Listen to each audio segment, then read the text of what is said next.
As Jerry pointed out, this is a new effort. So the tri-party agreement is 20 years old.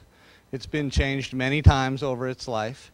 And when there's significant changes, we do these public meetings that have generally been this public testimony format that folks have not found particularly satisfying in terms of really increasing understanding between the public and the agencies of both concerns and what the changes are. So tonight we're trying this sort of dialogue format. And in so doing, we're hoping that the few topics that these folks helped us pick out are going to sort of be the focus. What is the change package to the tri-party agreement? What does it encompass that we're talking about tonight? So primarily we're talking about first a strategic approach to how cleanup will be addressed in the Central Plateau where the bulk of the processing facilities are. And then secondly, how decisions will be made about soil contamination from liquid waste discharged to the soil, groundwater contamination from those discharges, and then also facilities and solid waste burial grounds. So it doesn't cover every last cubic inch of waste in the Central Plateau because there's the tanks there, but it does take a good step towards doing so. The way we want to try to do this tonight is each agency, we don't want to do the PowerPoints and the long presentation, so each agency will give like a 5-minute perspective on one of the selected topics, and then we'll have a local alternative perspective, and then we'll just kind of naturally flow, hopefully, into discussion. So the topics tonight are, first to set the context, we're going to talk about the Central Plateau strategy, and then we're going to talk about mixed low-level and transuranic mixed waste cleanup, and then we're going to talk about wastes buried prior to 1970, and we'll hear a little bit about how those are regulated. And then we're going to talk about the agency's responsibility for drafting circular records of decision. The way we're going to document this meeting tonight, I'll be flip charting, although not very aggressively, because I want to be sure the discussion keeps going. We've got Lynn Lefkoff taking notes.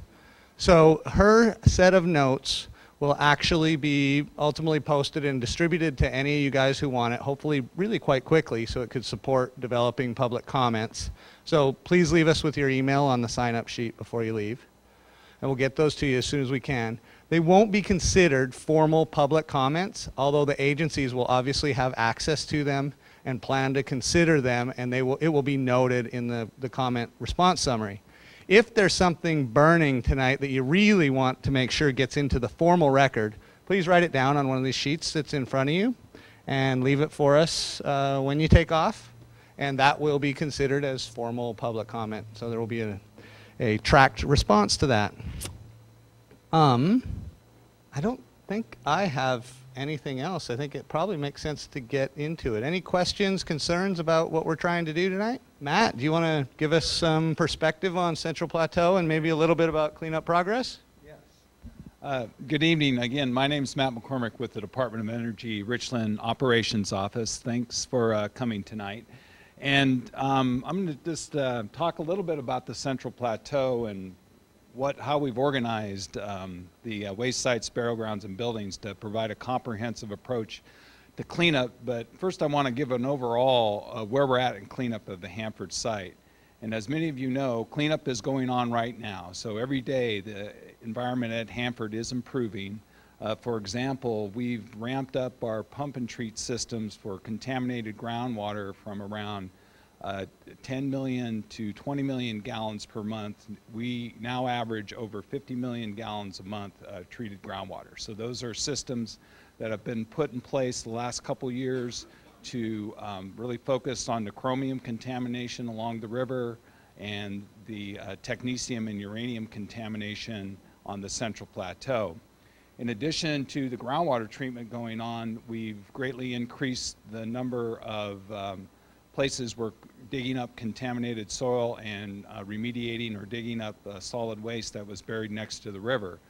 So that's the river component of cleanup, the Hanford site. So we're cleaning up the river corridor, the waste sites and burial grounds along the river associated with the 9 production reactors and the 300 area digging up that contaminated soil that could be a threat to groundwater or to the river and moving that to the environmental restoration disposal facility on the Central Plateau. Right now we're averaging about 500 trucks a day moving that contamination away from the river. That equates roughly to about 10,000 tons of contaminated material moving away from the river. So that's happening right now. There's also, I'll just pass this around, this is just a photo that was taken yesterday. We're doing some demolishing of old radioactive facilities on the Central Plateau. That's a picture of the uranium oxide conversion facility that converted uranyl nitrate into a uranium oxide for fuel for nuclear production reactors. That facility was shut down in the 1960s, but we're finally getting around to tearing that down and eliminating that risk in terms of spread of contamination to the environment from the insides of that facility. So that's what we're focused on now, is completing the river corridor cleanup in parallel with retrieval of waste from the shingle shell tanks and tank area C, and of course constructing the waste treatment plant to vitrify the waste in the tanks that store the high activity waste. So as we're going about that cleanup, we want to be ready on the Central Plateau in terms of executing cleanup on the Central Plateau, basically at the same pace we're doing on the river corridor. So what we have is some changes to the tri-party agreement in terms of how we organize the waste sites on the Central Plateau, focused more on a geographical approach and getting the information we need in a public dialogue in terms of those waste sites and burial grounds, what the risk could be to the environment in the future, and then how to best mitigate those risks, and using a formal process under the Comprehensive Environmental Restoration and Compensation Liability Act, the CERCLA process, to determine what the cleanup revenue is on the Central Plateau. One of the things, just one other note on the Central Plateau, is we've divided the Central Plateau into 3 areas: the inner area, the outer area, and then the groundwater underneath the Central Plateau. The overall objective is to clean up those areas to be protective of human health and the environment. For the waste sites and burial grounds, that the driver for cleanup is usually protection of the groundwater. So the objective, both under CERCLA and RECTRA, is to prevent future contamination from reaching the groundwater and causing contamination greater than the maximum allowable limits, which is usually drinking water standards. So that inner area of the Central Plateau, that is the area that we anticipate will be the final footprint of the Hanford site. So we as the United States have made some decisions to dispose of waste on that inner area. The primary disposal area is the Environmental Restoration Disposal Facility. That's where all the remediation waste from the river corridor is coming to the Central Plateau to consolidate and to put it in an engineered landfill. There's other burial grounds on that inner area, like where we put the submarines or the reactor compartments from the Navy from Puget Sound Naval Shipyard that come up the river. And then we've made some CERCLA decisions, one in particular on U Canyon. So that inner area, the trick there is to make decisions overall of those waste sites and burial grounds are protective of human health and the environment, and protect groundwater in the future. The outer area of the Central Plateau is being cleaned up basically much like the river corridor. So we're digging up most of the waste sites, removing the contamination from that outer area and moving it into the inner area, or the environmental disposal facility. On groundwater, it doesn't matter really where you are in the site. The goals for groundwater is always the same. We have existing contaminated groundwater. The goal is to restore groundwater to its beneficial use, which is usually drinking water standards. Sometimes we have to go lower than drinking water standards to protect aquatic life, like for chromium. So the limit for chromium to protect salmon in the river is actually lower than drinking water standards. So we go down to that lower limit. So the objective for groundwater is to clean up the groundwater to meet the standards drinking water normally, and to prevent groundwater from being contaminated in the future. One thing just I wanted to emphasize when we talk about deep beta zone in the course of the evening, we have a new operable unit called Deep Beta Zone operable unit that focuses on contamination that is deep in the soil next to groundwater and is not amenable to surface remedies, normal surface remedies like remove, treat, dispose, or a barrier. And one of the things we did is created a special operable unit or a set of waste sites that focuses on that deep beta zone contamination. And those waste sites in the operable unit includes the whole waste site, so from the surface to the groundwater. So it's a complete look at that waste site, the contamination from the surface to the groundwater. So with that. Thanks, Matt. As Matt said, he's from the Department of Energy, who's responsible for actually doing the cleanup. John Price is here from the Washington State Department of Ecology, one of the two regulators as a part of the TPA. And Dennis Faulk is from the U.S. Environmental Protection Agency. So if you guys get these guys confused, make them say they don't have to say their names, but their agency kind of every time they talk, because we actually had that difficulty last night. So yes, people that weren't sure which agency each of you was from. So yeah. So kind of Matt's short talk was just to set context, and we weren't anticipating a lot of controversy over those topics, but I just want to check in, see if there's questions, concerns. Yes, sir.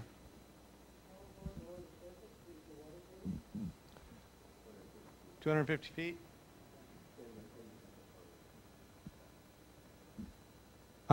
So, John, do you want to move us into our first meaty topic, mixed low-level waste? So, again, my name is John Price with the Department of Ecology. My position with Ecology is I'm the lead negotiator for our Federal Facility Compliance Agreement. Lead negotiator means when we set schedules or change schedules with the Department of Energy for their cleanup, I get to work with the Department of Energy and EPA to figure out what those schedules should be. So why do we have schedules? That's what we're here to talk about tonight, is changes in schedules. State of Washington has been working with the Hanford site most heavily since about 1986. So we've been involved in this cleanup for about 24 years. And currently we think there's about another 42 years worth of cleanup based on the schedules we have. So that's a big, long cleanup. It takes a lot of money. Most recently, we've been seeing about $2 billion a year spent on Hanford cleanup. We've been blessed the last couple of years to see about $2.5 billion a year because of the Recovery Act funding, and that's helped quite a bit. But one of the main reasons, did I have a question? That does include that. Yeah, well, it's working. Yeah, your question is about the vitrification plant. Is that really about cleanup? It's building a facility that will treat waste. So it's not. Yeah, yeah.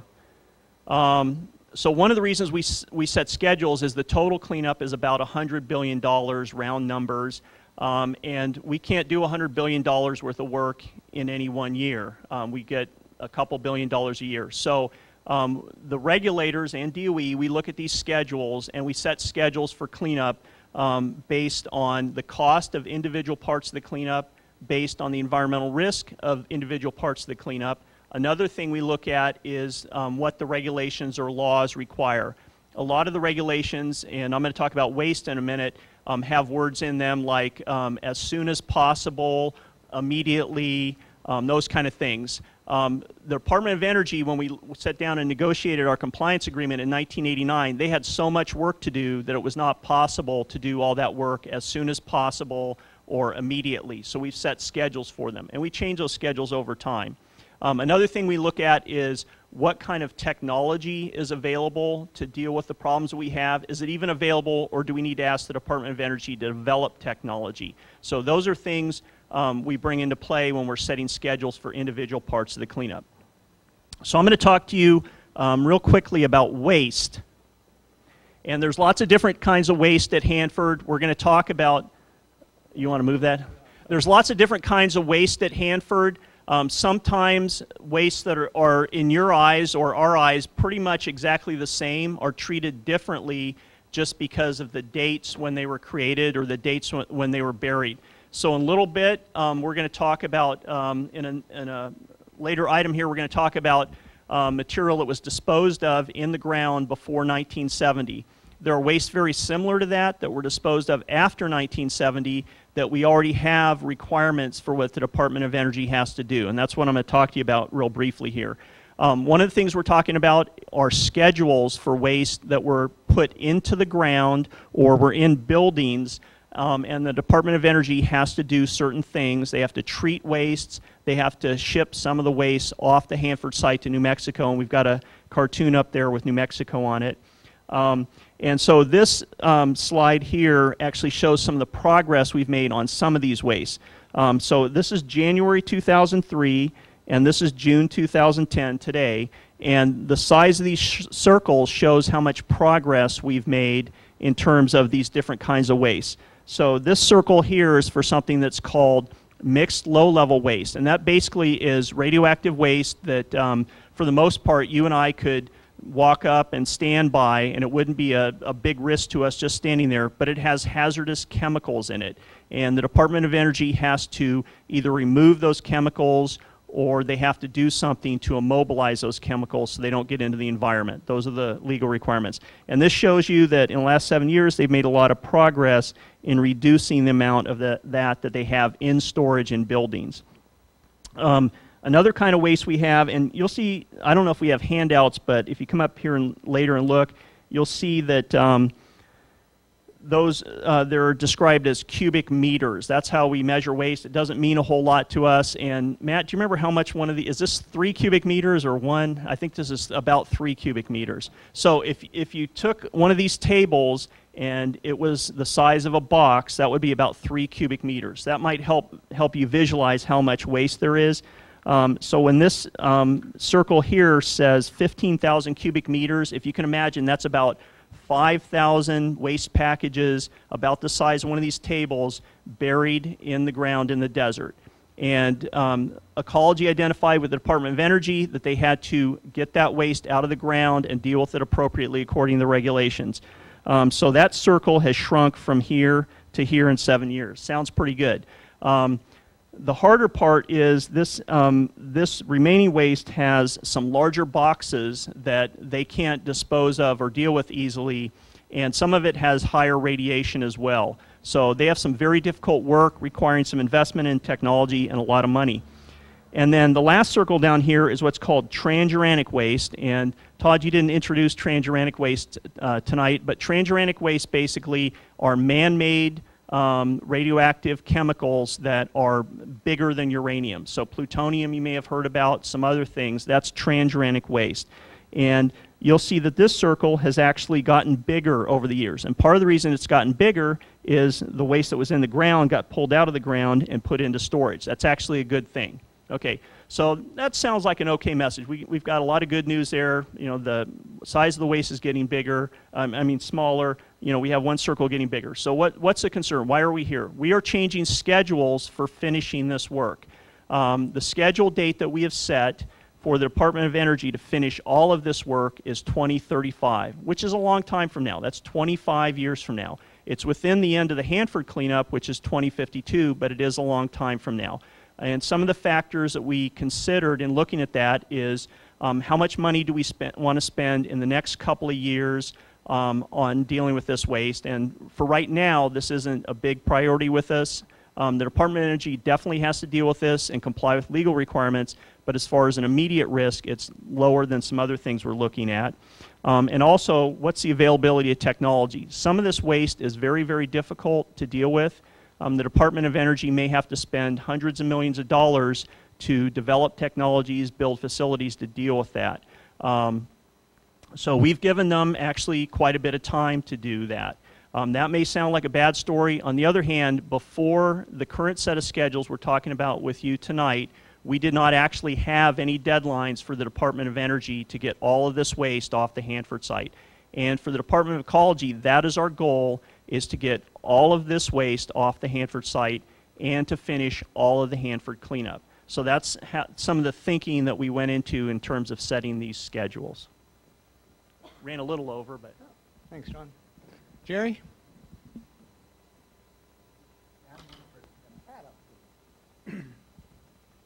Hello, everyone. I'm Adam Woodford. I'm working with Heart of America Northwest this summer. Unfortunately, I don't have a nice display for you all, but I came to talk a little bit about transuranic waste and transuranic waste retrieval. Can everyone hear me? Having a little trouble? So a couple of the concerns we have is with the TRU retrieval is, first of all, in 70, DOE was required to retrievably store all transuranic waste. And they were in charge of setting a schedule for making a plan to get all the retrievable waste out of Hanford, which right now looks like is tentatively at 2035. However, there's a couple problems with this. First of all, the WIP repository down in New Mexico, which is supposed to retrieve all of this waste, may not be open past 2030. Not only are there problems with there are no target dates affirmed for when all this will be disposed of, and on top of that, New Mexico could force the closure of WIP before 2035. So this deadline isn't something that is that reassuring. Also, we have some short-term concerns with what's going to happen with TRU waste on the Hanford site.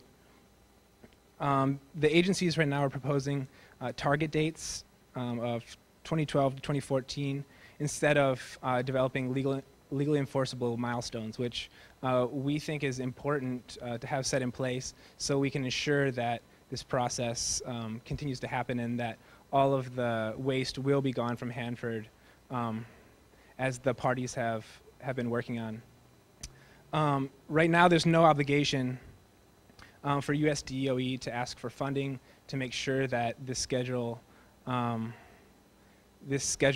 goes as planned. And one of the concerns we have is that a lot of the barrels that are stored right now are corroding and could be leaching all kinds of things into the ground. And so we think it's very important that we have something more substantial and solid to rely on that will allow us to feel comfortable in knowing that Hanford is getting cleaned up. On top of that, the only repository right now which can receive a lot of this waste is the WIP repository. And what will happen is the waste will be retrieved, and a lot of this waste right here is going to be difficult to find ways to retrieve it. And I think that that's more of a reason that we need deadlines that are enforceable, and that will set a schedule for how we deal with this waste, especially because we don't know what's down there. We don't know what kind of technology it's going to take to get it out of the ground. So I feel like the more certain we know when that waste needs to will be taken out, the more pressure that the agencies will have to find solutions to these problems and work out the technical difficulties that exist. Furthermore, I know that DOE is planning to ship greater than Class C waste to Hanford, and this also augments the problem because a lot of the projections that we've seen show that the WIP might be able to receive the amount of waste that's there now, but if any additional waste is shipped to Hanford, there might not be enough space to store it at the WIP facility. And who knows what's going to happen in the meantime, what other waste is going to be shipped there. They could run out of space well before the 2030 deadline. And so what we'd really like to see is some firm dates set that are enforceable, that require the agencies to get the funding ahead of time so we can have some sureness that this is going to happen in a way that's going to protect the residents of the area and is going to make sure that we clean up this waste in a way that's going to take care of the long-term effects that it could have at Hanford. Thanks. Other questions, concerns about true waste? Anyone?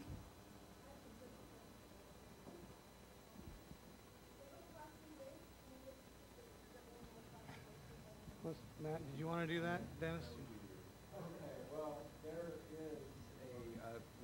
There's a type of waste that is really mostly commercial waste that comes from commercial nuclear reactors that has a lot of more short-lived isotopes like cesium, cobalt-60 in it that requires special handling. And the Department of Energy is responsible to the president or to the nation in terms of finding a place to dispose of this waste. And when was the public meeting that came out, the scoping meeting? A couple months ago. Well, it was this spring anyways.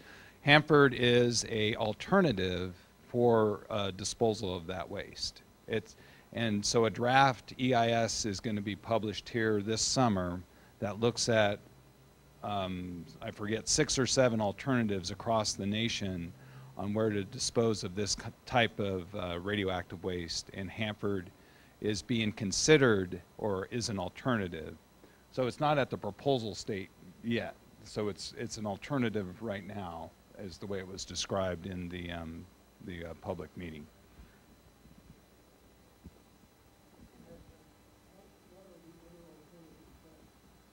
Off the top of my head, Nevada test site, and the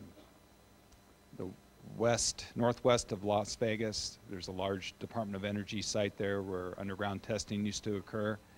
And then another is the Waste Isolation Pilot Plant, which is the existing disposal facility for transuranic waste. There's I think on the docket, there's a commercial facility in the western part of Utah. No, that's not. Oh, okay. There's 4 energy department sites like Hanford. Department sites like Hanford, Nevada Test Site, Oak Ridge, and Savannah River, and then the WIP facility in New Mexico, which would require an act of Congress for this waste to go to, and then the generic, no location, a generic commercial site, just generically, somewhere in the United States. And you asked, what is it? And it's very important to know. It's one of these acronyms. Greater than Class C doesn't mean anything to anyone so you need to know it is extremely radioactive. The greater than means it is hotter than the normal standard for high-level nuclear waste spent nuclear fuel. So it is extremely radioactive, and under current designations, it's all presumed to also be mixed with chemical hazardous waste. So burial at Hanford or another site in shallow landfills, it poses very high risks, and those risks were not considered as part of that environmental impact statement that we just had hearings on. And so you have to stay tuned to yet another EIS about those additional risks.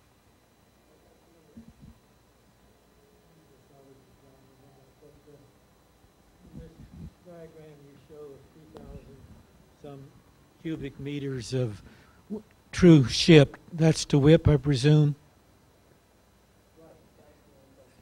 And how much of the additional stuff down to the right, true waste, is ready to go to WIP? What's the bottleneck? Getting it ready, getting it shipped, getting it accepted? I can. Go ahead. Okay. Right now, we are shipping waste to WIP. We plan to ship about 2,000 cubic meters between now and the end of September 2011. That's our current schedule, and you'll see a TPA milestone that commits the department to ship that much. The bottleneck is right now is getting the waste ready to go to WIP. So repackaging it and testing it and certifying the waste to ensure it meets the acceptance criteria at the waste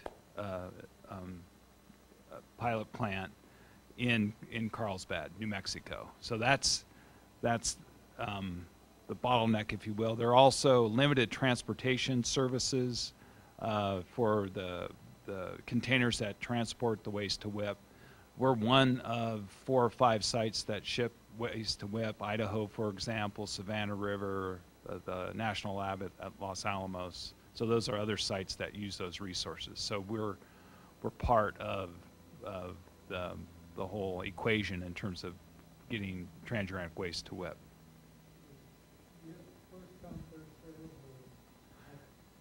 No, there is a national transuranic program that's at headquarters that basically prioritizes those resources, and it depends on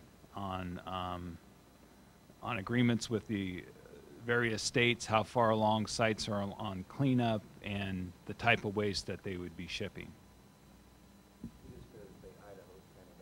Yeah, and Idaho had the, over the last 5-10 years maybe, it was Rocky Flats, Idaho, Los Alamos, Hanford, kind of in that order. Steve Gilbert, I'm a toxicologist, president of the board of the Washington Physicians for Social Responsibility, and I probably don't know as much as I should about all this, but does your estimates for TRU account for the trenches that are online trenches that still haven't been excavated? Do we know what's in those?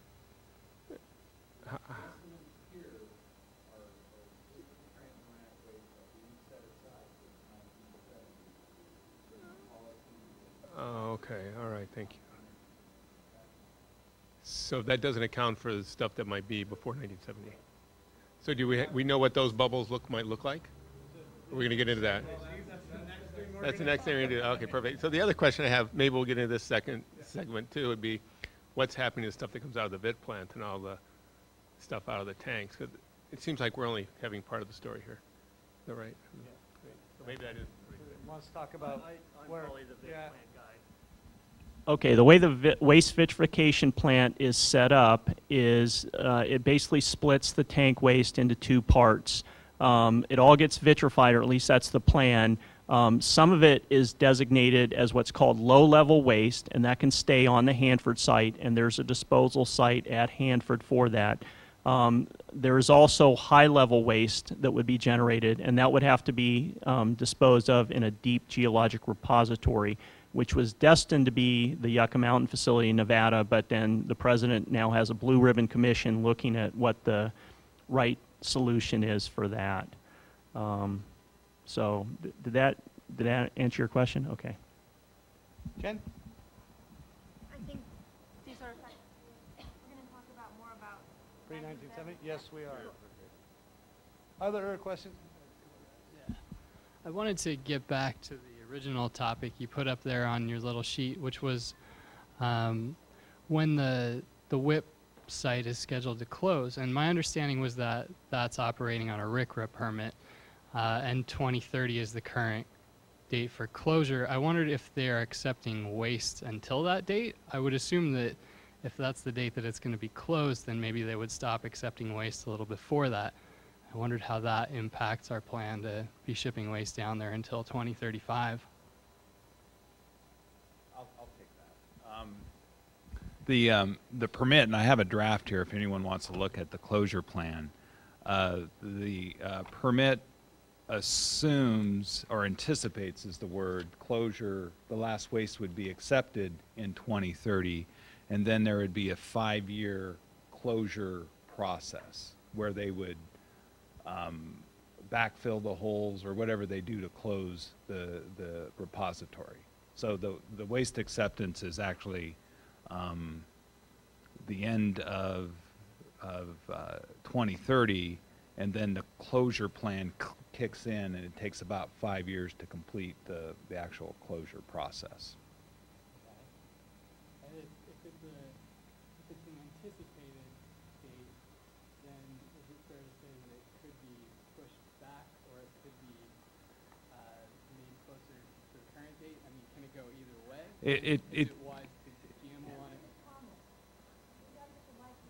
Oh, sorry.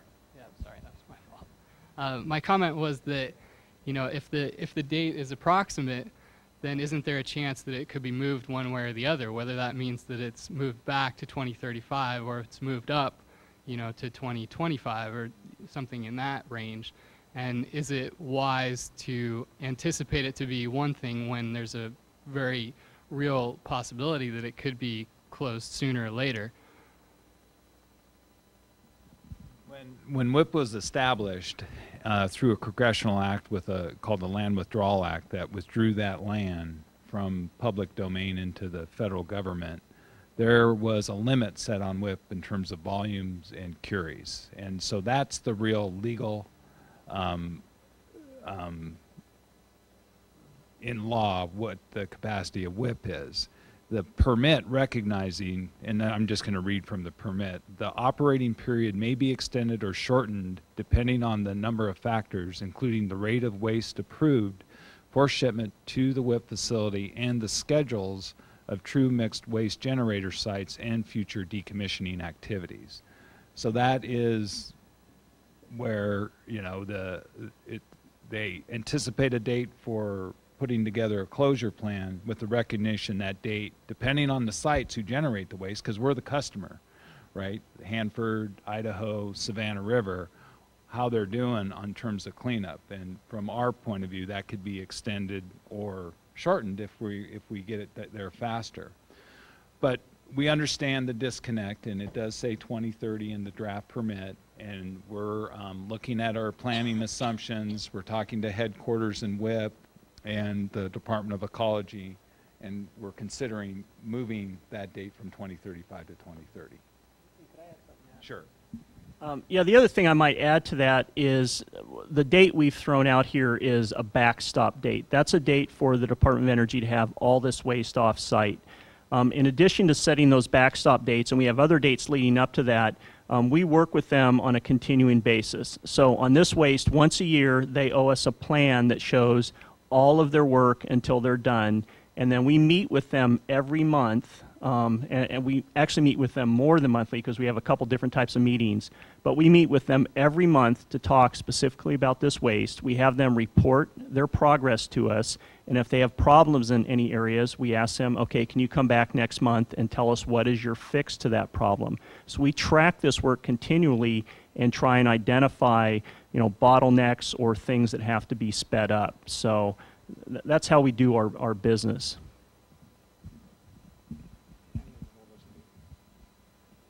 So if you said that WIP sort of, the base of WIP's closure is based on volume or curies, if that's reached before all of the Hanford waste is shipped, is there a backup plan or a backup plan in the works for what would happen to that waste that doesn't make it in? If it didn't. Based on the volumes here, and this 15,000 cubic meters already part of the WIP plan. And there is plenty of space in terms of the 6.2 million cubic yards for this waste to get there. WIP is not even half full yet, if you will, in terms of the volume. And we don't anticipate any issue with that, the volume limit being reached and us not being able to ship this waste to them.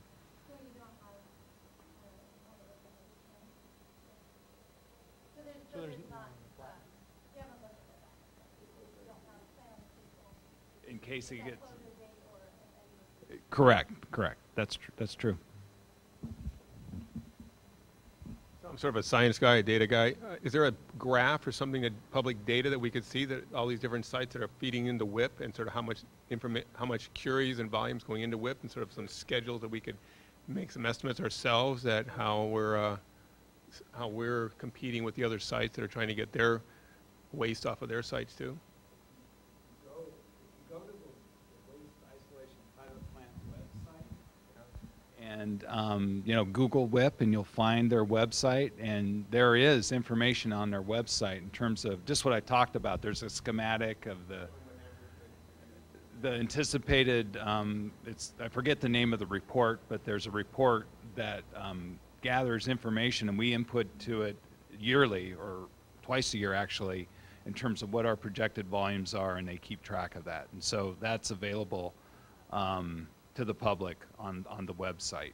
So we can, it actually, some of the projections, and these are just projections, go beyond 2030, because there are certain facilities that will be operated, nothing to do with EM or Hanford, but in other facilities like the Los Alamos National Lab and at Savannah River, having to do with nuclear weapons that operate, could operate for a long time depending. And so those operations generate transuranic waste, or could.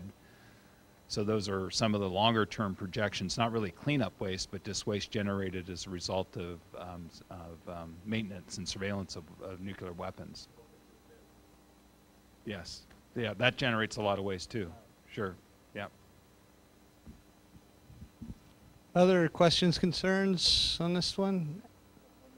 Oh. Perhaps of more real concern is we've lost where we thought much of this high-level stuff from the VIT plant and so would go. Are there any backup plans being considered on that? Unfortunately, that's you, John. Yeah, that's a great question. The President's Blue Ribbon Commission will be at Hanford, I think, July 14th and 15th. Is that right? Yeah, 14th and 15th, and I think they're interested in public opinion about that. I don't have anything officially to say for the state today, but I guess the state will say something when they come to Hanford. So.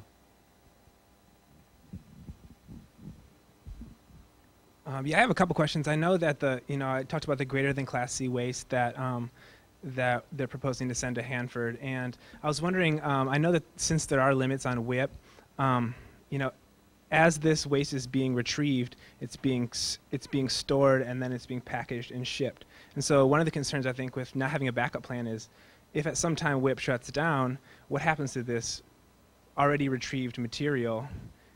I mean, do we put it back in the ground, or what happens with that? And I think that's why it's so important to have that kind of plan. And I was wondering, maybe Mike, you could speak to that. And then the other thing that came up was, if Idaho has a priority, where's Washington on that? How did Idaho get this nice contract to send everything to WIP, and nothing else can come into their state? But in Washington, we're still dealing with proposals to send greater than Class C waste here and other forms of waste, and we have these kind of unenforceable promises that seem to keep being pushed off. I guess I was wondering, how do you resolve those two big issues?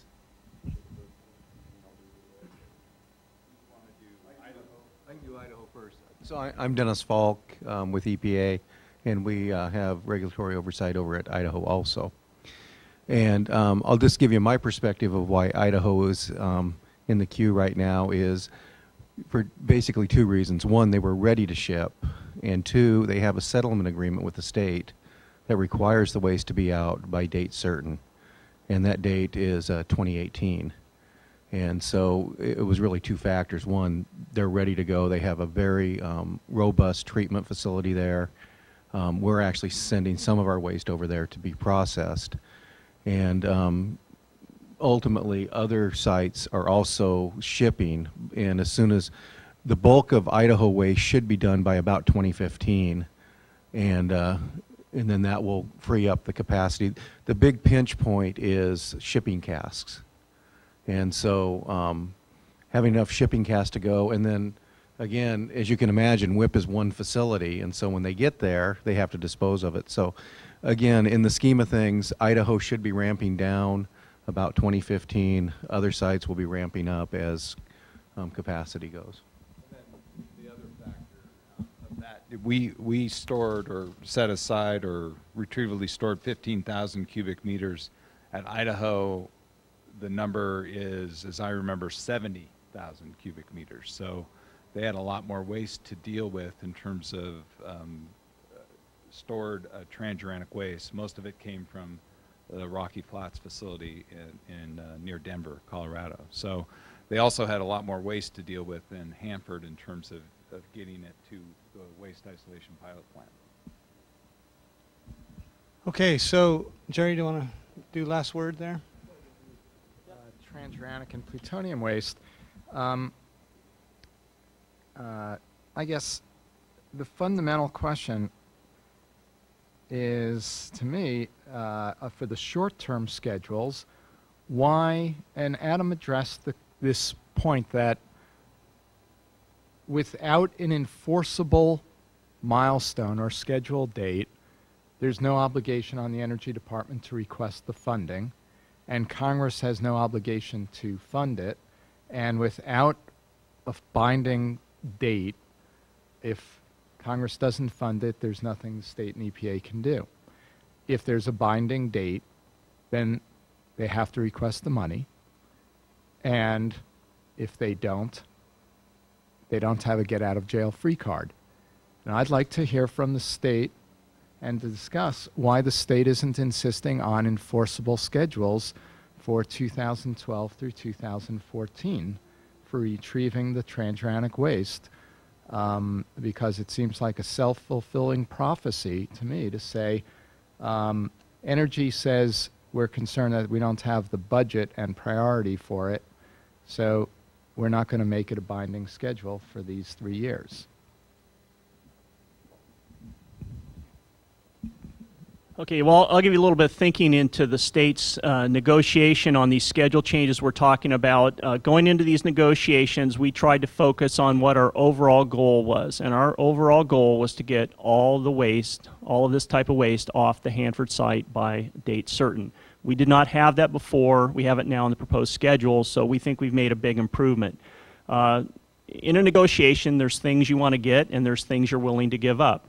We looked at the amount of waste the Department of Energy was obligated to ship in 3 years, and we did not think that was our overall goal, to make them ship a certain amount of waste in those years, because they were not going to get all the waste off-site in those years, and certainly it works towards our overall goal, but we focused on our overall goal, and that's why we made a trade-off of giving the Department of Energy some target dates in 2012, 2013, 2014, and focusing on the overall dates. Are the target dates a concern? They are a concern. We hope the Department of Energy does request funding for that. We're concerned that they maintain the technical capability and trained workers to retrieve that waste. It's difficult work. If those workers go on to some other work, we may or may not get them back on that project. That is a concern. They have to be retrained. So we do have concerns. Overall, the state is concerned with the Hanford budget, and we've just sent a letter about the 2012 budget, and we've told the Department of Energy we think, you know, they're about $450 million short of what they should be spending in 2012. So we've gone on record about that. If they can get that additional amount of money, I think they'll be retrieving more waste. That would certainly be the expectation. The disconnect I'm hearing from you is that you want them to ask for the money, and it's not about the shipping. This is the schedule for getting plutonium waste out of the soil for those 3 years. It's not just a shipping schedule. It's a retrieval of drums that are corroded with plutonium, and every year more spreads. So the disconnect I'm hearing is saying we want them to request the funding, but you know that they have no obligation to do so unless it is a legally enforceable milestone. You want them to retain the workforce to do the work because it'll take a year to ramp it back up, and yet your target schedule is a quarter or less of the level of work activity for retrieving transuranic waste currently and as previously required before you decide to relax it. So I see a big disconnect in terms of your goal and saying we're going to give them just a target and it's going to be a much smaller target.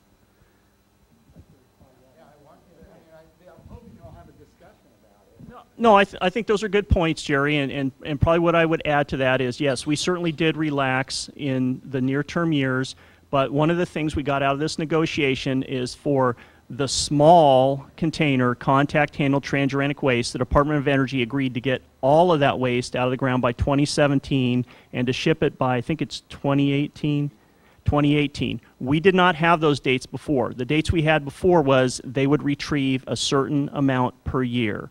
That was not our goal to have a certain amount retrieved per year. Our goal was to get all of it retrieved. We have a milestone for that now. Our goal was to get all of it off-site. We have that as an enforceable milestone now.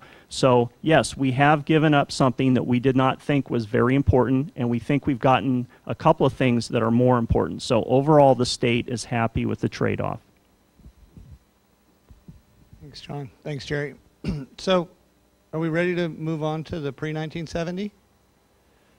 So as you guys heard, you know, transuranic waste was designated in 1970, and actually Ann did a pretty good job over here, because if you look at the 1970 line, it looks closer to a quarter, but you know, basically Hanford made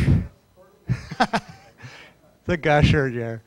So Hanford made about 1/3 of its plutonium after 1970 and about 2/3 of it before 1970.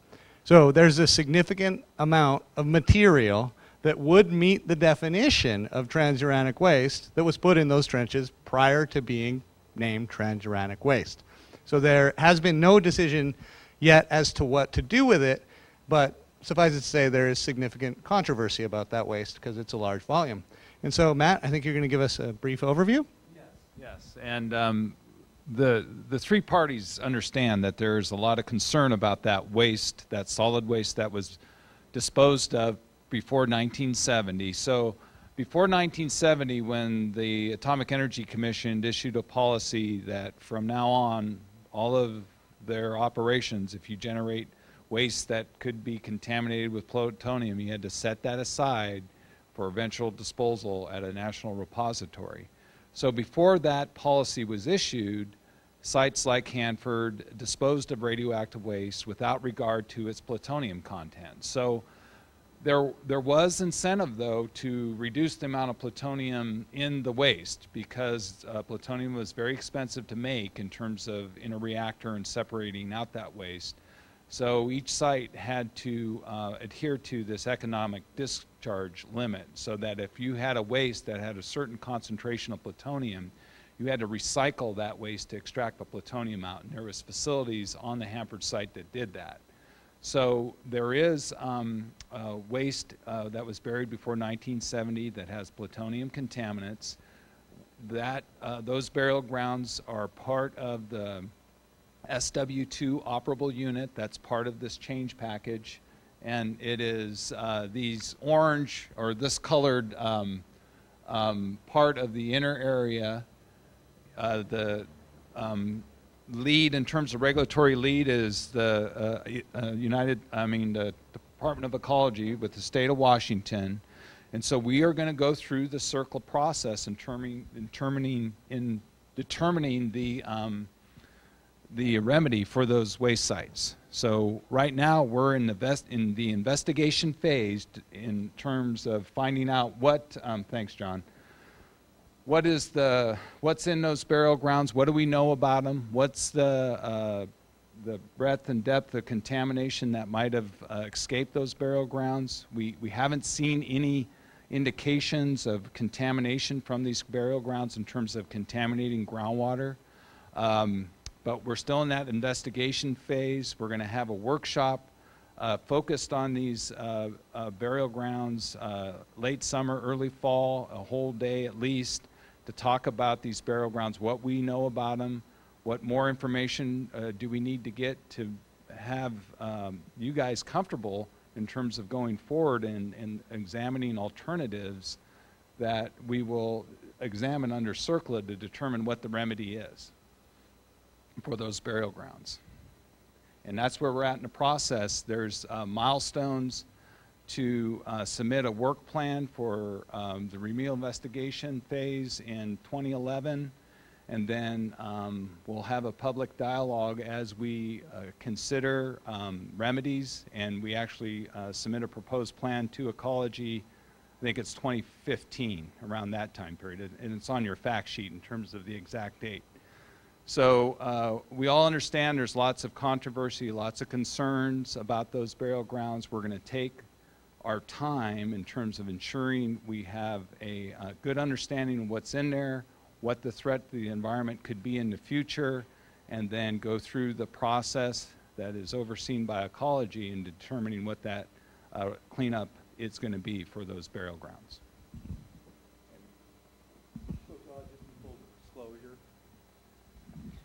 So that's one part of the pre-70 true story. The other part is there was also a lot of plutonium put out in the liquid waste discharges from the plutonium finishing plant. And those are in a different operable unit that are actually almost through the decision-making process. So we're at the stage where we're getting ready to issue a proposed plan that you should see over for public comment. If things go well, within the next 6 months. And that's, we'll be picking a remedy to actually deal with, it's predominantly, there's 6 sites around the plutonium finishing plant that have large amounts of plutonium that were discharged directly out into the soil column. And so that's the other part of the equation, and you'll all get a chance to weigh in on that. Heart of America perspective. Alec, you want So I think it's really important to, this is an issue of a lot of public concern and attention, and need to picture it, and we'd be better off tonight if we did get to show you a few photographs, but we're talking about 43 miles of unlined soil trenches. 43 miles of unlined soil trenches into which waste was disposed, plus the liquid waste discharge trenches and cribs and ponds.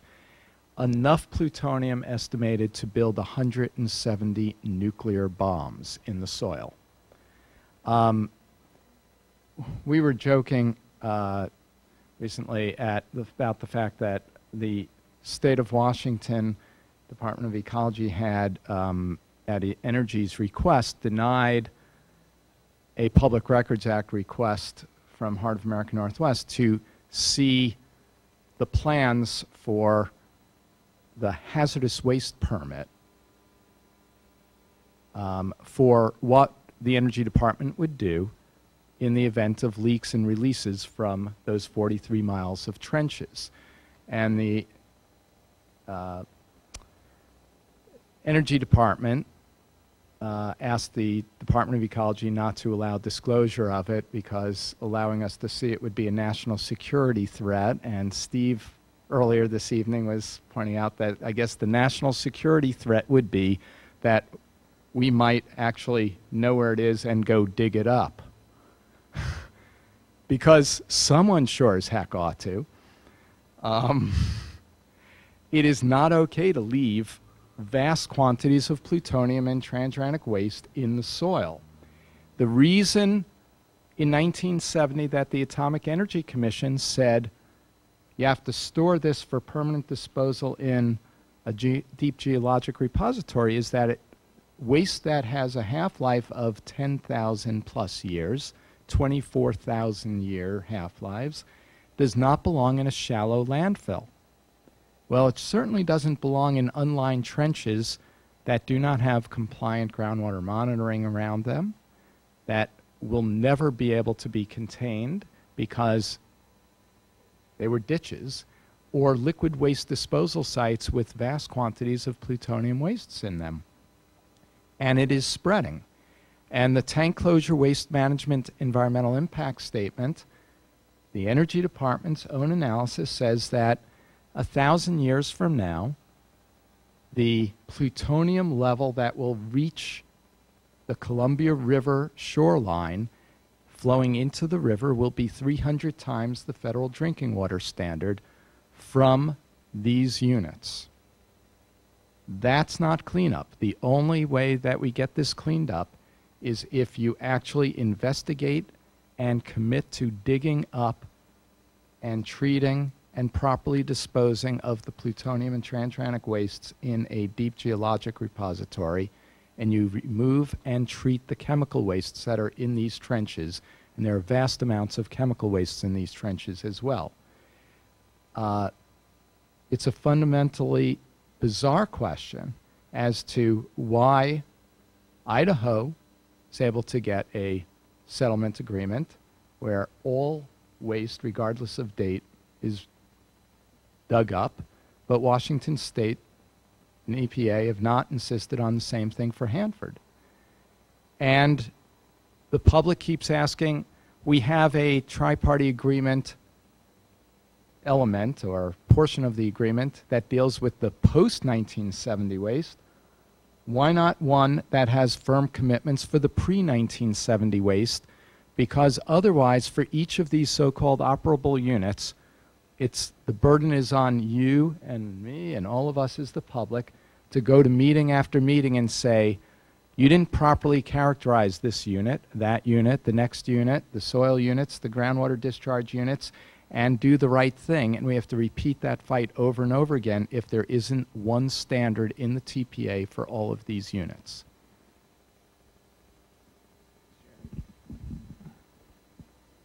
So I just wanted to clarify one thing about Idaho, Jerry. We're not removing all the transuranics there. Of the pre-1970, we're removing about 50% of the volume. We have approximately 13 acres of transuranic waste buried. We're taking out approximately 6 acres. What we're focusing on is the worst of the worst, where it's highly concentrated. And we're focusing right now on the ones that are actually also mixed with organics, because the organics are what we're worried about impacting the groundwater there at Idaho. So it's about 50% of the actual curie content is being removed. Steve, you have a question?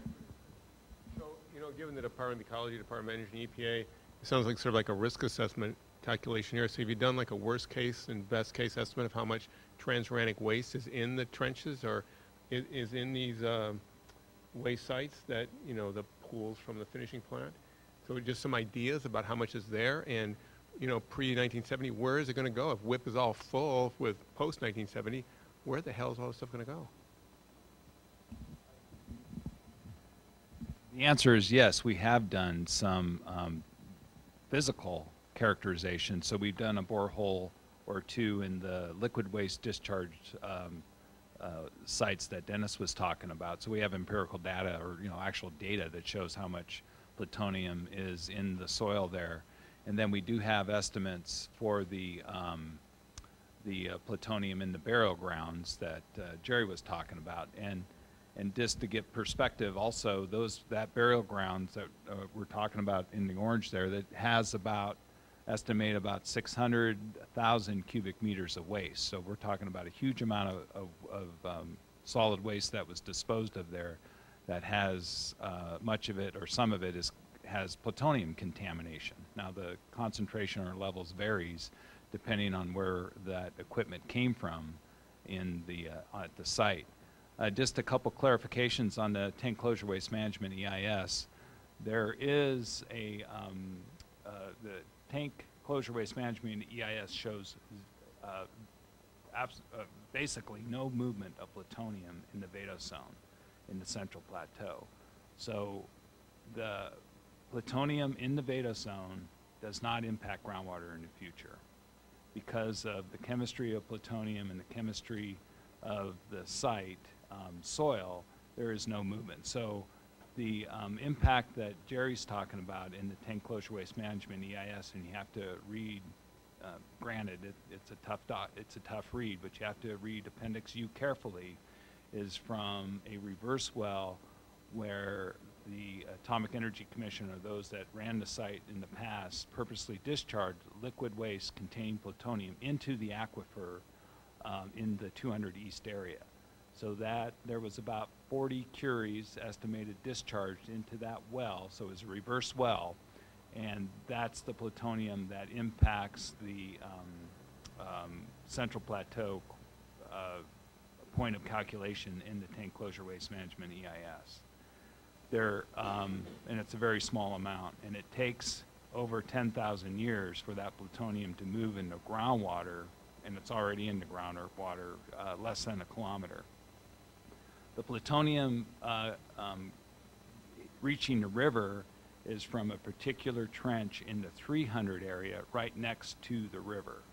And that inventory of that trench was taken before that trench was remediated, because the Tank Closure Waste Management EIS was written in terms of its data 4 or 5 years ago. So that's one of the things we're updating from draft to the next version, is the removal of that contaminated soil, so you won't see that impact. So just a clarification so that people aren't misinformed.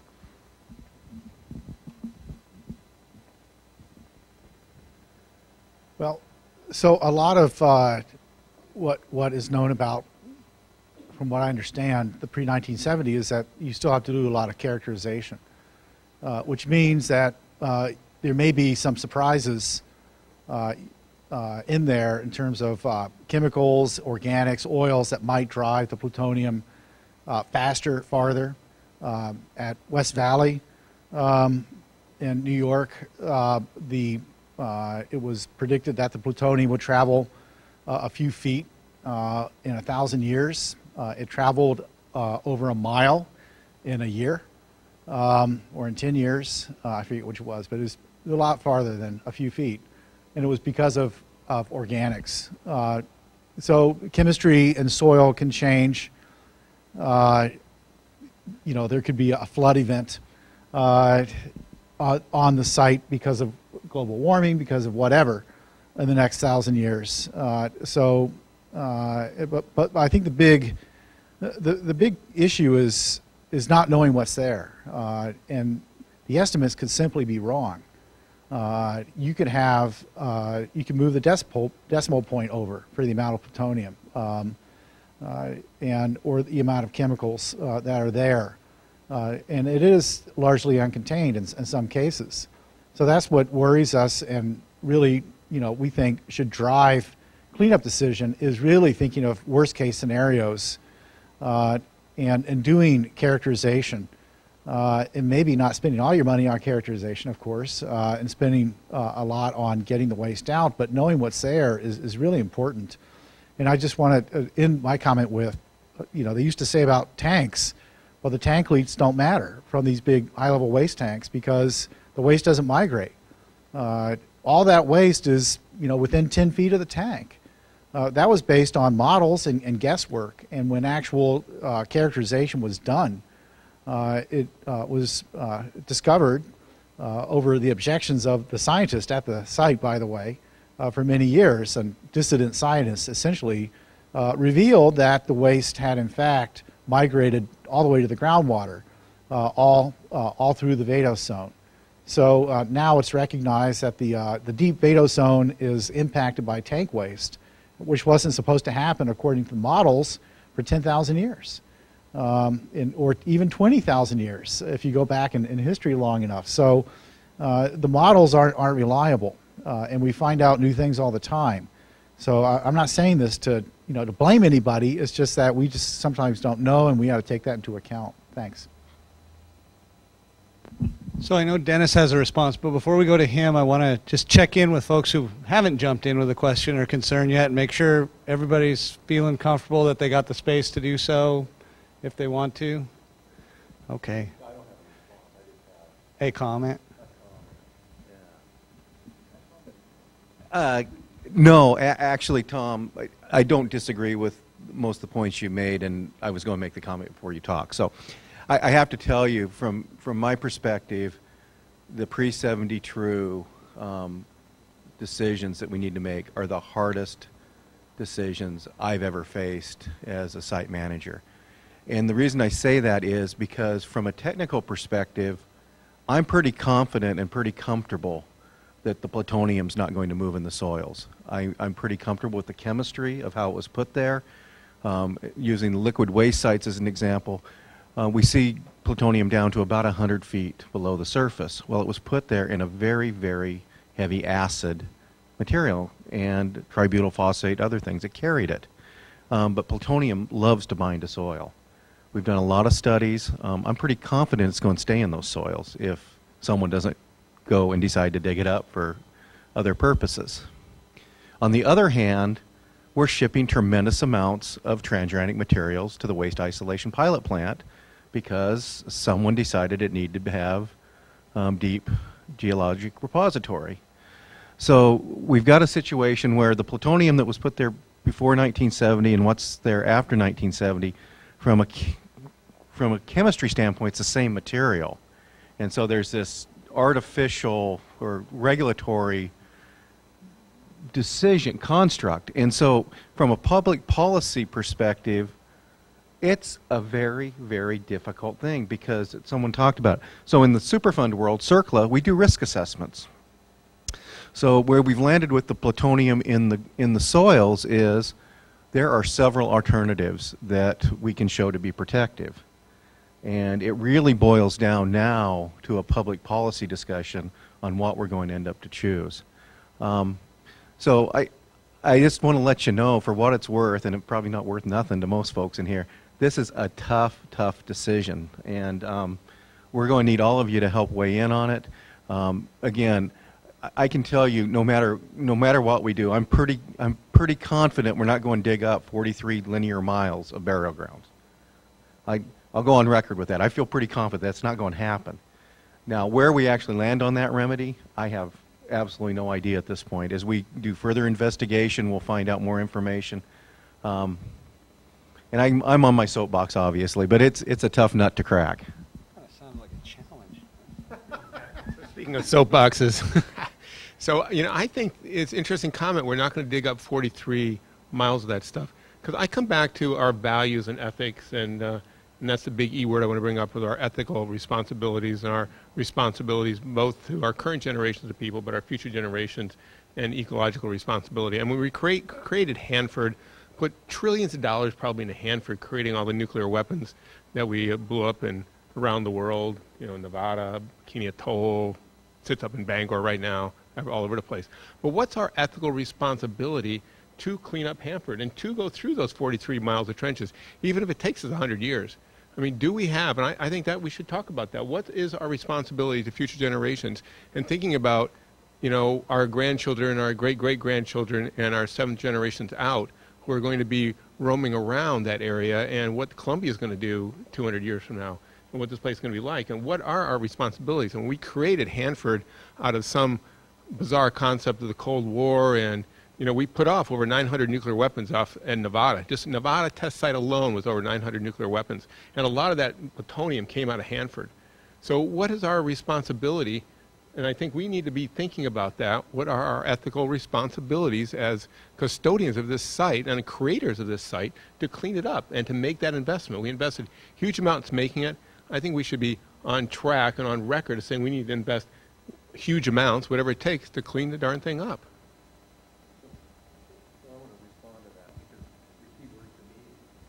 Steve, right? Yeah. So Steve, I think the key word that you used there is cleanup. And cleanup doesn't necessarily mean you have to remove the material and put it somewhere else. So, and I'll just use this as an example, because again, this is just my experience at Idaho. So at Idaho, where we ended up with what I believe is a very balanced remedy. So as an example, there's a lot of other things in those burial grounds besides plutonium. And one of the waste streams is mobile technetium. Technetium gets into the groundwater. Well, it's also, where it's lying, it's very, very radioactive too. So it was very dangerous for the workforce to actually go try to retrieve that. So in that case, we're grouting that in place to make it less mobile. So again, there's a multiple ways we can deal with this. And ultimately, no matter what we do, in the end, we have to satisfy ourselves that we are going to be protective in the long term. And so when you use the word cleanup, it has a bigger definition that maybe. Other pre-1970 questions, concerns, or we want to move to the next issue? Yeah. I know there's a lot of, just from attending meetings, I've heard controversy about the mobility of plutonium. And I'm curious for you, Dennis, or anyone else who is very confident that it doesn't move, what do you hear the other side that says, yes, it does, saying? So again, I'm not a plutonium expert, but I've studied enough. It will move in certain forms. In colloidal form, it can move. And to my knowledge, and that was one of the questions I asked the Department of Energy, is to make sure that we didn't do certain experiments and other type processes that would put it in a colloidal form. Because then, again, the colloids are tiny, tiny, yeah, microscopic. And so again, we actually investigated that question. So will plutonium move in the environment? Certainly in certain forms. We have no knowledge, and for the most part I'm speaking about the liquid waste disposal sites right now. We have no knowledge that any of that was ever put there. And so how do the agencies make decisions? So Matt had talked about these 9 CERCLA criteria. So basically all these waste sites are going to have some level of investigation. They'll also investigate the alternatives, the possibilities, the technologies, and that all gets written up, and ultimately there's a record of decision that says what they're going to do. And there's actually some proposed changes in this particular package to how those records of decisions are actually drafted, and that's our next topic. So Dennis or John, I think you guys are, you want to, which one wants to go first? Dennis? Yeah, I guess so I actually hadn't said much until the last 10 or 15 minutes, and now I seem to be dominating the conversation. So I get to talk about the administrative part of some of the changes. There's actually a number of administrative changes we're proposing. And just to give you a flavor, this is the size of all the changes that are being proposed right now. And so the one I'm going to talk about tonight is the drafting of the record of decision. So is everyone pretty familiar with the Superfund process, the CERCLA process? All right, so we're cleaning up Hanford basically under 2 environmental laws. One is the Comprehensive Environmental Response, Compensation, and Liability Act, CERCLA, otherwise shorthand the Superfund law. The other one is the Resource Conservation and Recovery Act law that the state oversees. Under CERCLA, one of the things that we do is we break cleanups into something we call operable units. And we do a remedial investigation and feasibility study, which is basically taking a look at what is the problem with the waste sites. You go out and investigate them. You look at different ways to clean them up. You do an analysis of that. You do a risk assessment. And ultimately, you come out with something called a proposed plan, which is the agency's best attempt to pick an alternative that will meet protection of human health and the environment. And up on the board there, you'll see the criteria. The 2 criteria that any remedy has to meet is protection of human health and the environment and compliance with laws. The beauty of the Superfund law is you have to comply with every other environmental law in the nation, and in the case of the state of Washington, with all the state of Washington laws. So it's a very, very powerful and encompassing law. So if you pass those 2 criteria, you then drop down into something we call balancing criteria and modifying criteria. And tonight, the pre-70 true is a good example of where the modifying criteria is probably going to help us select a remedy on pre-70 true. That is community acceptance and state acceptance. So after we've done all this RFS process, it's called Remedial Investigation Feasibility Study, it ultimately gets memorialized in something we call a record of decision. That actually is the legal document that binds the responsible party, in this case the Department of Energy, to go out. It specifies what the cleanup levels are, what the technology they need to use, and usually we'll set a schedule into a remedial design report. When the Tri-Party Agreement was written back in 1989, it has a provision in it that the regulatory agencies would write the RODs.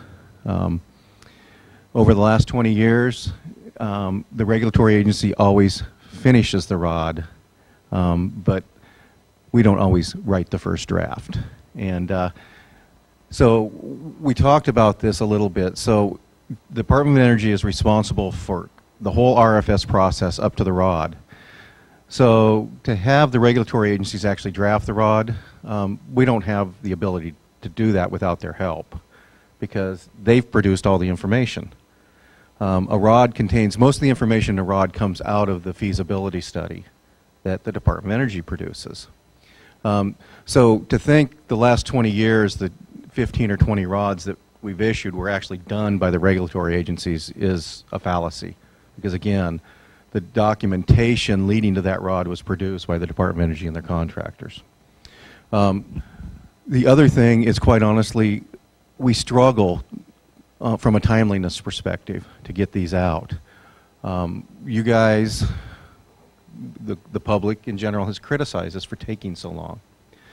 So the department approached us, and we agreed that we thought it would make sense for them to write the first draft of the rod. And so we're proposing to change that. They have 60 days after the close of public comment period to submit a draft rod to us. The important concept in the change, it also says it has to comply with the National Contingency Plan and EPA guidance. So if they produce a bad rod, we have enforceability capabilities. And then it has a provision that we're going to try to then finish it within 120 days. So within 6 months of the proposed plan, we will actually have a decision made.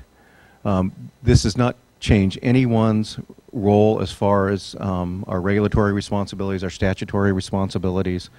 EPA retains all our authority. We retain all our enforcement authority. And from our perspective, this simply puts it into a process to get on with it, basically. And ultimately, if there's a disagreement between the Department of Energy and the Environmental Protection Agency, we're the final arbiter, no matter what. So if we go to dispute, the final decision maker is the EPA administrator. None of that goes away.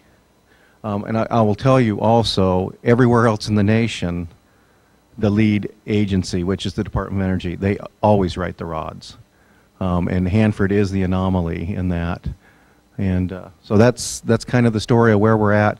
From our perspective, we think it's a good change. And I don't foresee any problems whatsoever. And again, you can guarantee when we issue that rod, it will have enforceability, because that's, as a regulatory agency, that's what we're looking for. It struck me just learning about the issue, and that is that from a logistical standpoint, it doesn't seem to make sense to have DOE overseeing its own activities. The role of EPA in this process is supposed to be the regulating expert agency. So to delegate some of that authority seems counterintuitive to me.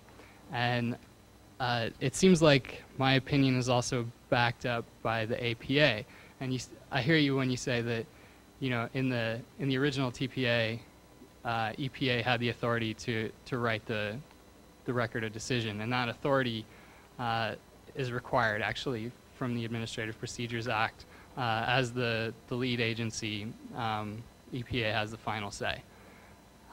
So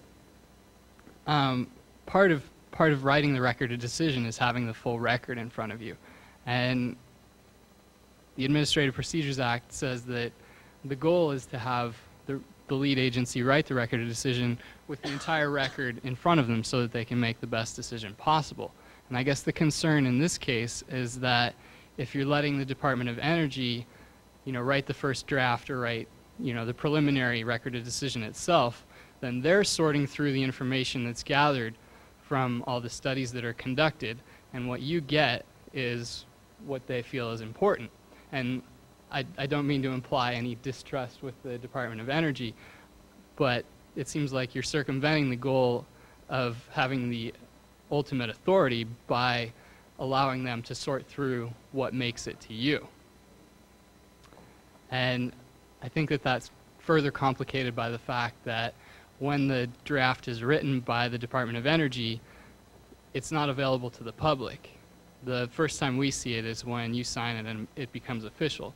So I think at least something that would maybe massage the concerns here is allowing the public to see that draft before you sign off on it, before your 120 days starts ticking.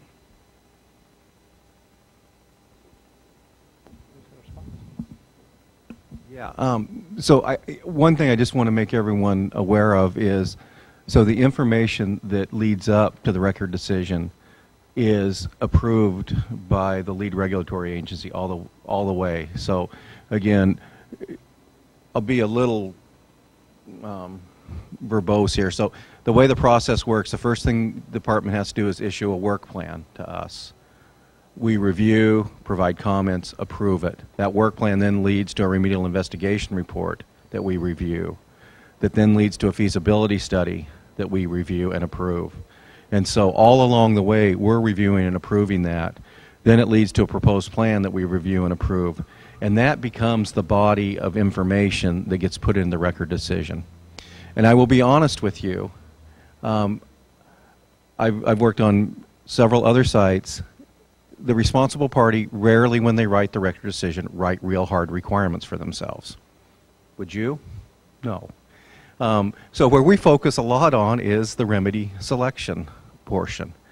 And we've been doing this quite a while, and so it's pretty easy to take something that's, you might read, well, that sounds good, but that, can we enforce against that?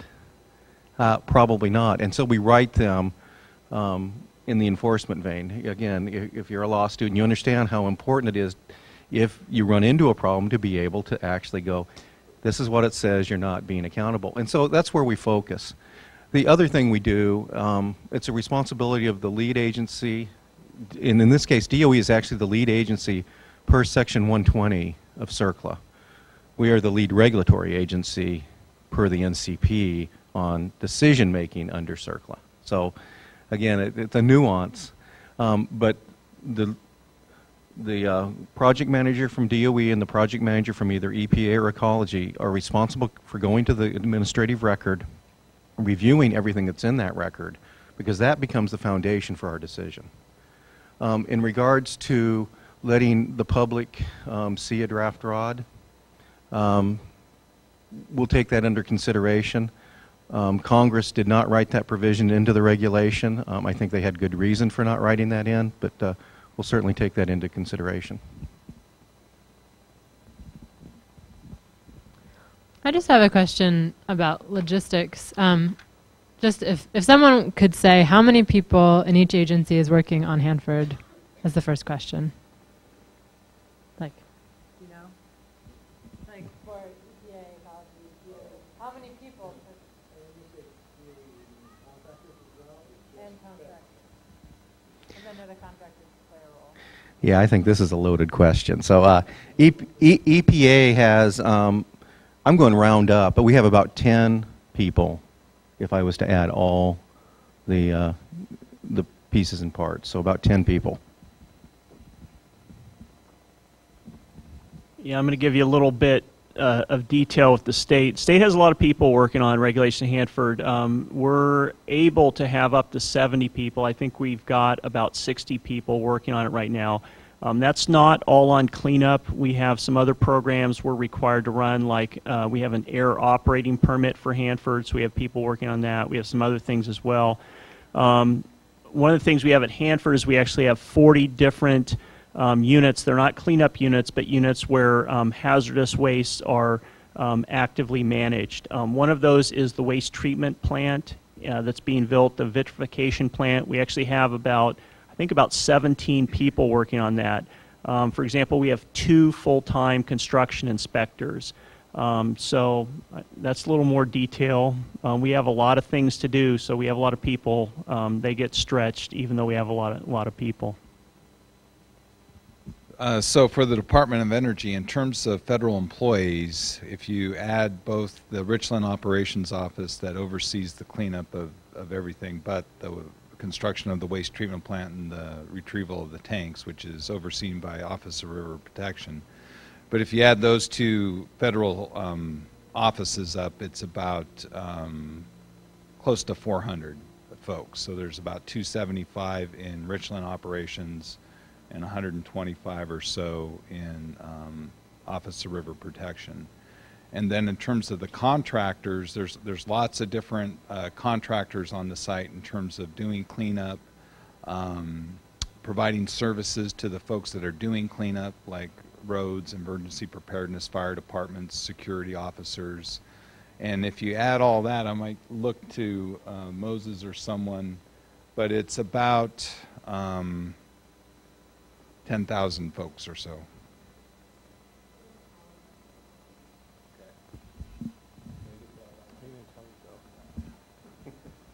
So I just, I'm curious. I see that I agree with the points made by that Heart of America is bringing up about the authorship of a document.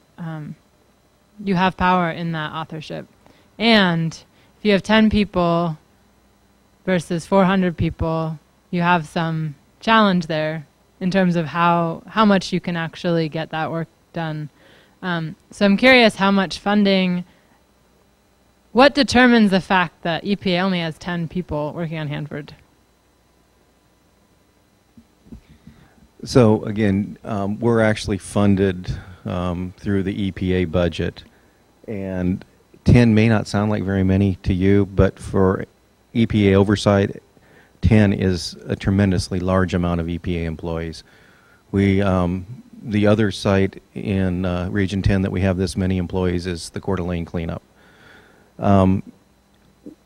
So again, 10 is actually, in our world, a lot of employees, and I can tell you we only need 2 employees to make sure these rods are written correctly, and that is the project manager who is responsible for the technical part, and that's our attorney who makes sure that the legal part of it is correct and the enforceability is there.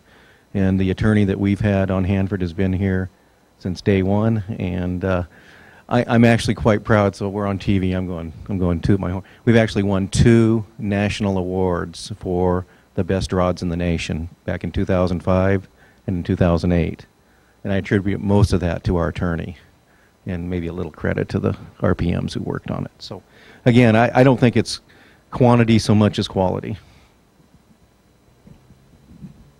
Other questions, concerns about drafting of records of decision? Jerry? Why should the public feel comfortable with this?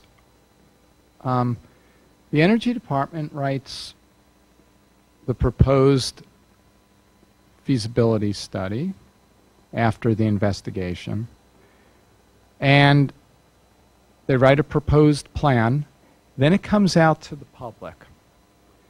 And we spend hundreds of hours reviewing it, we comment on it, people come to public meetings, oftentimes, and you know, there is no 2 ways about it that the public usually feels that the Department of Energy does not listen to it at public meetings. You know, if we look at the proposals right now on the table for the 43 miles of unlined burial grounds, the controversy is over this because the Department of Energy continues to say its planning baseline is not to investigate and it'll simply cover it up, despite years of public urging to do otherwise. So the public comments on this proposed plan, and we expect the regulator to sit there and weigh our comments. When we say on the tank closure waste management EIS, for instance, as several of us in this room, our organizations have said, you know, you missed all the chemical wastes in those trenches. That's a huge data quality issue that needs to be weighed, and you can't trust the polluter, the responsible party, as you call it under the Superfund law, but the polluter, the Department of Energy, to weigh public comments that said, hey, they missed the ball of wax entirely.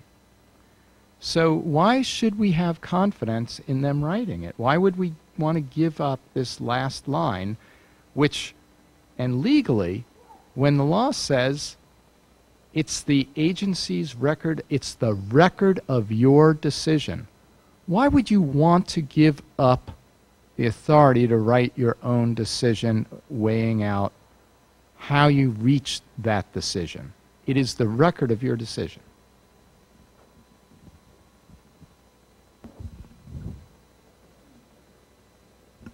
So again, Jerry, from my perspective, we're not giving up anything, and we will end up writing the final part of the rod. It's happened every time, and just back, let's talk about history, and it's really most of it's happened with the advisory board, and you pointed this out at a public forum somewhere.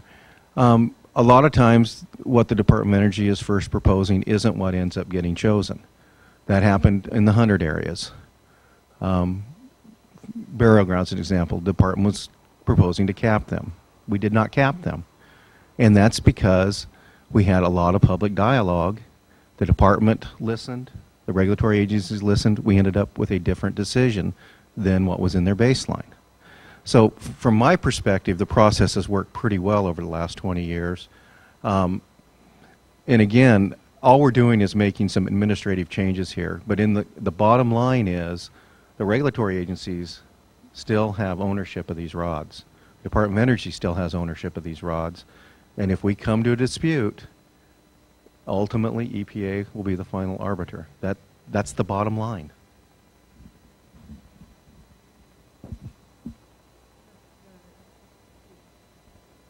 Go ahead, Liz. Okay. Kind of just one logistic, because I don't think I fully got this. And I understand what you're saying, Dennis, about that it's more about quality than quantity. But logistically, we're saying EPA draft the rods versus DOE draft the rods. Is it logistically possible for EPA to draft the rods, given the number of rods that are written per year? Just, it may not make sense, but just that seems like the way it's being, the two ways that are being proposed. Well, yeah, so again, the past 20 years we have principal authorship throughout the process. Having said that, all the material comes from the Department of Energy and their contractors, because all we do is take that information that is the record, and they have all the documentation. We take that and put it into the record decision. I will tell you, EPA writes differently than the Department of Energy. So when I get that material from the feasibility study, we change words, because again, we're a different bureaucracy. We have our own bureaucratic words we put in there. That's the major change that you would see if we were the principal authors. Now, instead of doing it the first time, we'll do it when we get it 60 days later. To me, this is a win-win, because, when you have 10 people, I actually have 6 project managers. When you have 6 project managers, the last thing I want them doing is sitting in their office for 2 months hammering out a document when there's 10,000 contractors who can do this. So let's focus that last 60 days on where we can add a lot more value. I don't want to pay my people to do the administrative type work. I'll just be honest. So for me, this is a big win, and I don't think anyone's losing anything in this, personally.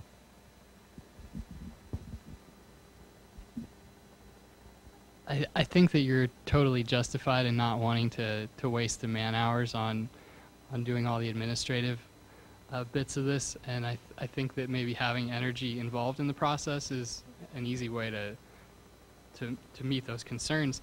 But from the public standpoint, it still looks as though your agency, whose mission it is to protect the environment, is it's kind of giving some of your job over to energy, whose mission it is not to protect the environment. And it may be practical, especially in this instance. And I'm wondering if you have any idea of what the downsides would be of trying to deal with the public concern about that by allowing the public to read what the Department of Energy is drafting and handing to you guys for you to sign.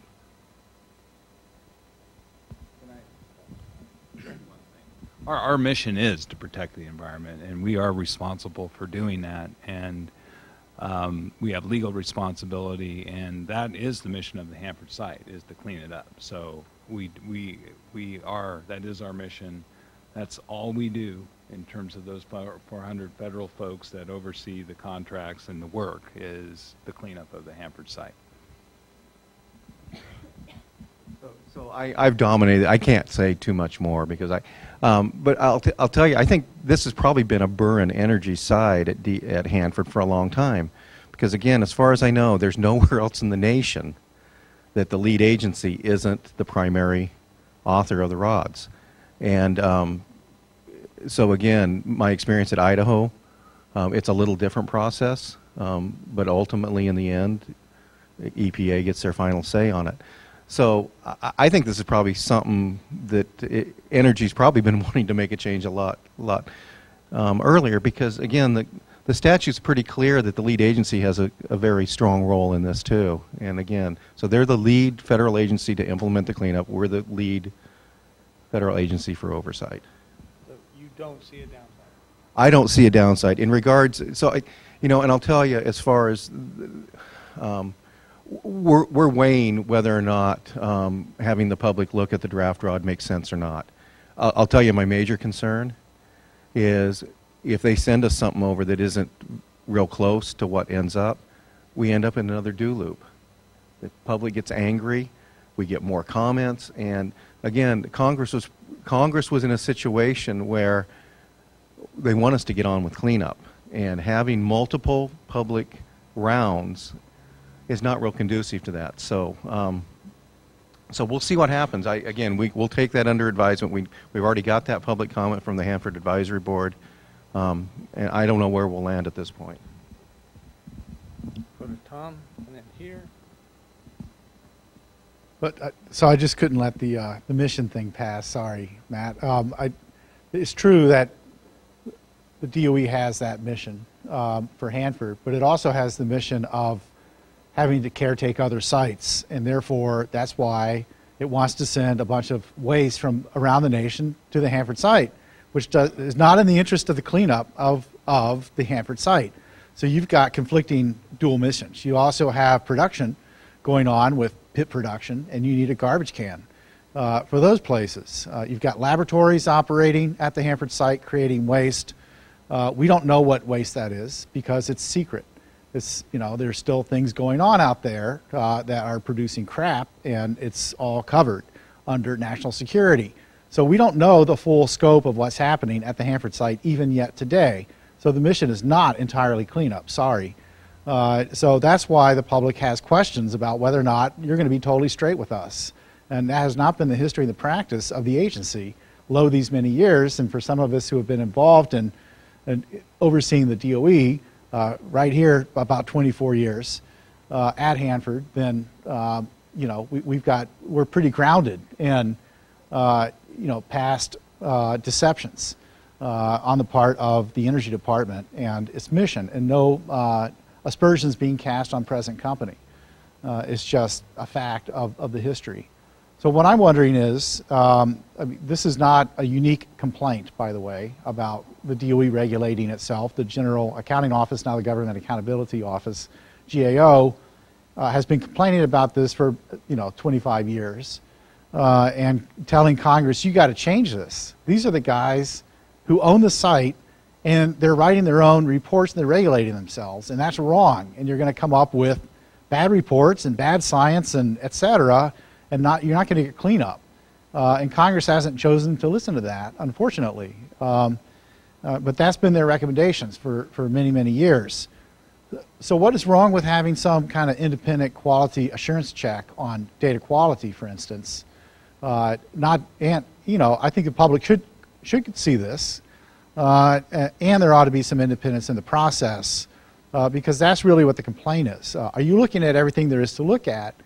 Jerry and I and other groups, Oregon, et cetera, are conducting gotchas all the time on data quality, on problems, and you forgot this, and here's this new report, and it takes sometimes a couple of years for the DOE to come around and admit, oh, okay, yeah, okay, that's true, and then but that's kind of the tug of war we go through a lot, and that is the basis of the concern that we have about DOE generating these reports. Thanks.